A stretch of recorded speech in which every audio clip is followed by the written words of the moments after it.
They say genius and madness are sometimes separated by a very thin line. But the ones who dare to be different are often the ones who change the world. And in that respect, the Ulysse Nardin Freak couldn't be more aptly named. This disruptive masterpiece has simply changed what's on our wrist today.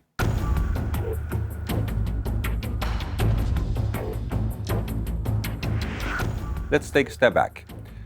The late 1990s. For me it feels maybe like yesterday, but when you're relatively new to watches or when you're still young, it might sound like an entirely different era. And well, it was.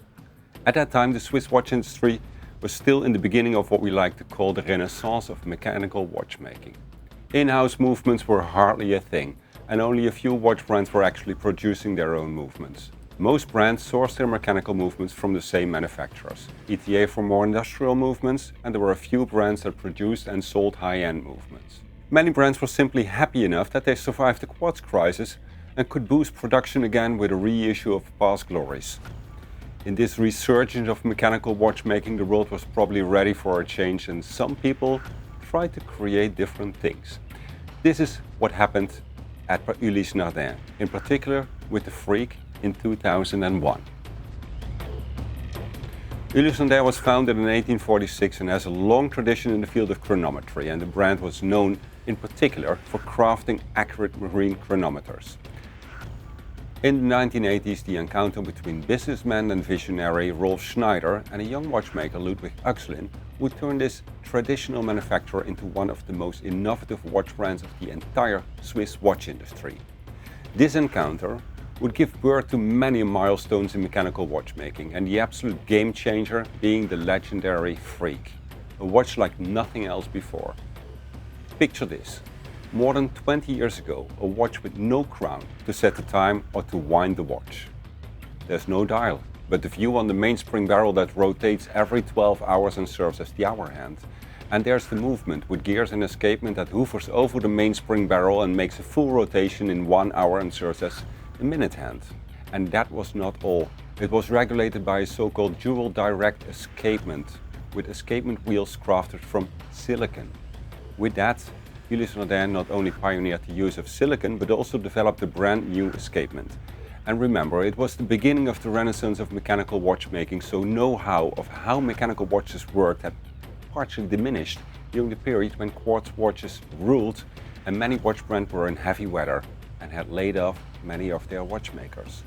Knowledge and skills were not as easily available as today, and the use of computer-aided design for creating movements was in its infancy. The Freak started from a carousel tourbillon project at Ulysse Nardin. It was derived from an idea by Carole Forestier, who had just received an important prize for it. Rolf Schneider decided to involve Oechslin into this project as the development team was facing several challenges.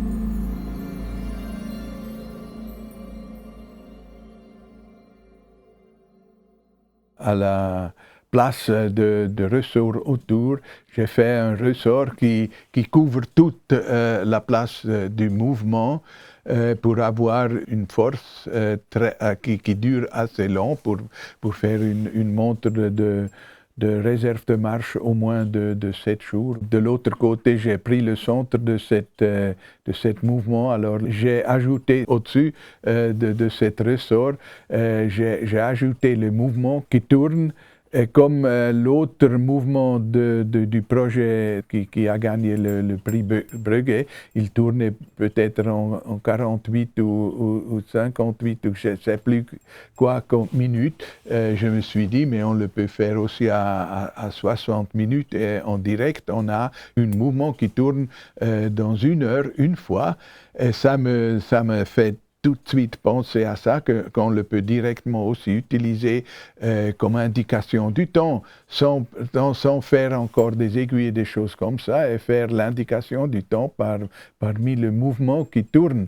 Alors j'ai fait le projet sur cette idée. Le mouvement était l'indicateur des minutes, et pour faire l'indication des heures, j'ai mis en base encore un autre mouvement avec des rouages épicycloïdales qui faisaient la transmission sur 12 heures.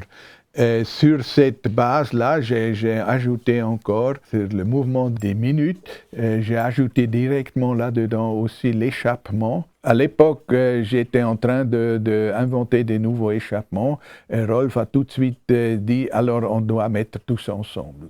Comme ça, il est né un mouvement qui était absolument neuf à partir de l'énergie à la transmission avec le rouage, avec l'échappement même, et à la fin aussi avec tout l'habillage parce qu'on a tourné le dos de la caisse pour faire l'énergie dedans, n'est-ce pas? À la fin, tous dans un mouvement, c'était complètement neuf et innovatif. J'ai dit, mais c'est assez freaky, c'est absolument extraordinaire parce que freak est stupide, filou et je ne sais pas quoi en français. Et j'ai dit, mais ça c'est freak. Moi je l'appelle freak. Et à la fin, c'est Rolf qui a pris cette idée et l'a appelé aussi freak. On a rencontré avec l'échappement qui a donné des impulsions directes sur le balancier, n'est-ce pas, avec deux roues.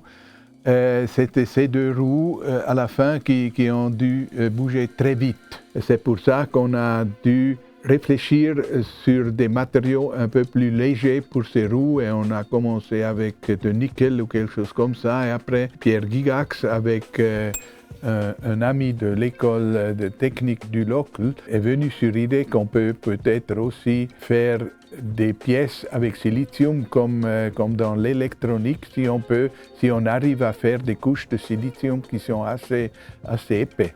Et là, ils ont trouvé que ce développement du silicium pour cette épaisseur était assez bien. Ils ont commencé à faire des roues en silicium. Et c'était justement ça, la solution pour ça, pour avancer, et pour avoir une amélioration jusqu'à 30-40% de la performance de cet échappement.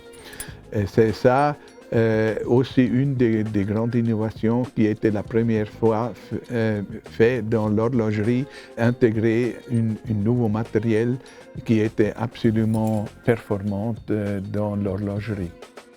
Quand on a développé cette fric, c'était clair qu'on a presque innové tous ce qui était possible dans les mouvements de montre-bracelet. C'est clair, on a innové presque tous. Alors ça a commencé avec l'énergie, avec cet ressort qui prit tous le place, et après le rouage, la transmission, l'indication avec le rouage même, après l'innovation du nouvel échappement. Dans l'échappement même, une nouvelle matériel qui était silicium pour le faire plus performant et aussi l'habillage.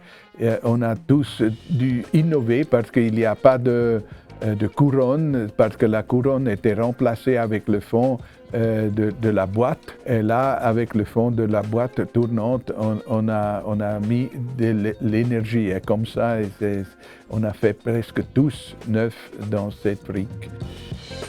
The Freak opened up amazing possibilities. Ulysse Nardin truly heralded a new era in mechanical watchmaking using materials such as silicon, nickel phosphorus, liga and silicon covered with diamond. Silicon was the ideal material thanks to its low weight and its hardness, but it also had other crucial properties. It's non-magnetic, it's resistant to corrosion and wear, and it's flexible and generally requires no lubrication.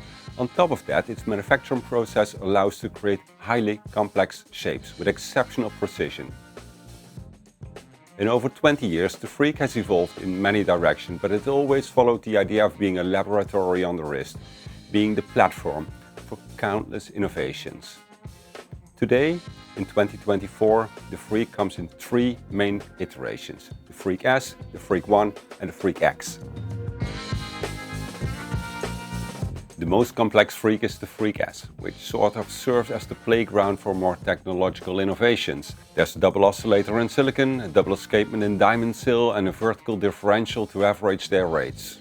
Moreover, it's a unique example of a double oscillator watch with automatic winding, as the ES is also fitted with the innovative grinder mechanism that is said to be twice as efficient as a traditional rotor winding system. The Freak S case is inspired by that very first Freak, although it's now available in many different materials. And with a diameter that you might think it's huge, but somehow all Freaks were smaller than you would expect based on the diameter of 44 mm. It looks smaller and the ergonomics are actually pretty excellent. The Freak 1 is the direct descendant from the very first Freak from 2001. This model was awarded with the iconic watch prize at the GPHG 2023 and it showcases the Freak's most essential and celebrated design and technologies. It's regulated by an oversized silicon oscillator and a diamond sill escapement. And the time is set directly through the bezel and the movement wound via the caseback or via the innovative grinder automatic winding system. Last but not least is the Freak X. It is the casual Freak and its entry point into the Freak universe. Notably, it's smaller at 43 mm and oddity for the Freak, it features a crown for time correction. Its regulator integrates a large super light balance wheel in silicon that features nickel flyweights and stabilizing microblades. As we have seen, the Freak is a class of its own. With its avant-garde design, bold vision of horology, it perfectly embodies what revolutionary means for Ulysse Nardin and for watchmaking in general.